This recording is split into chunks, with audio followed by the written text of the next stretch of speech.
Okay, so I want to be vulnerable with you in the spirit of Big Boys Do Cry, how to navigate emotions and have more vulnerability in your relationships. I want to be vulnerable with you. And, we spoke earlier about generational trauma as well as, the impact that our environment can have on us, right? And where it is that we come from and how this can impact in our communication and our behavior within relationships. So I'm going to share with you the men in my life that were a part of my generational story. And the first person that I want to start out with is my great grandfather.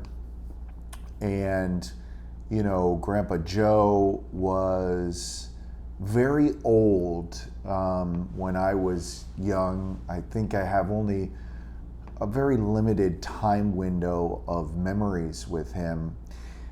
Some of the most profound memories that stick out to me, there was a few of them. One is going over to his house and with my father and my grandfather, and he was a diabetic, and so his eyesight was starting to go. And he used to watch wrestling with binoculars on. And I don't know why that memory sticks out, but it was just a memory that stuck out to me. And I also remember, even though I was quite young during that time, getting to notice and see kind of the interaction between my great-grandfather and my grandfather, and to some extent my father. And my great-grandfather and grandfather, there was some friction in that relationship. At one point in time, my great-grandfather moved in with my grandpa and grandmother, and I remember there being a story about my great-grandfather hoarding food in his room, like literally keeping the food inside of his room rather than putting it out in the cupboards. And there was some stories that had been brought up about the fact that my grandpa Arthur didn't really grow up with my grandpa Joe or his mom, who I never met. And my grandpa Arthur joined the Navy at a very young age. He actually lied about his age so that he could join the Navy. But I'll get into that more when I speak about my grandpa Arthur. In any event, there was a lot of friction in that relationship, and there was a lot of rockiness in that relationship, and that pretty much extended all the way up until, as far as I know, death. And there are some different aspects of that which I saw play out between my grandfather and father as it relates to some of friction in the relationship at different points in times.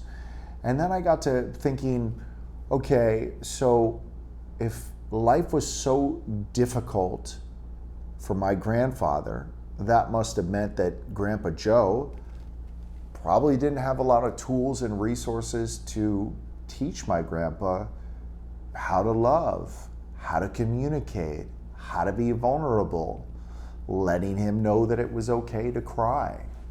And so I won't spend too much time on my great-grandfather, Grandpa Joe, but I felt like that was important because as I begin to go on to discuss some of the other men that play a profound impact in my life, namely my grandfather Arthur and my father Joseph, that was an important contextual background. And so what I would invite you to do is kind of map out a little genogram. In counseling, we call it a genogram, right? Kind of map out that family tree and ask questions. If your grandparents are still alive or your parents, ask them what that was like, not only for them in childhood, right, but to the extent that they know about their grandparents and what their childhood was like.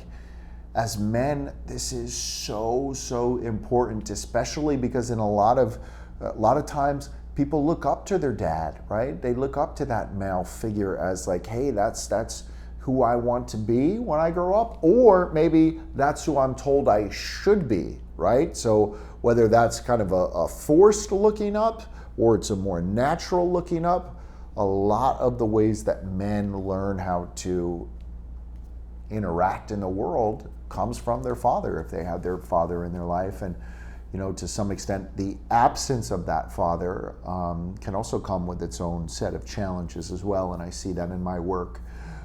But I would invite you to do that and really dive into the extent that you can. And together, I'm going to share with you more about my grandfather Arthur, as well as my papa Doug on my mom's side of the family, and share with you a little bit about what I learned from each of them.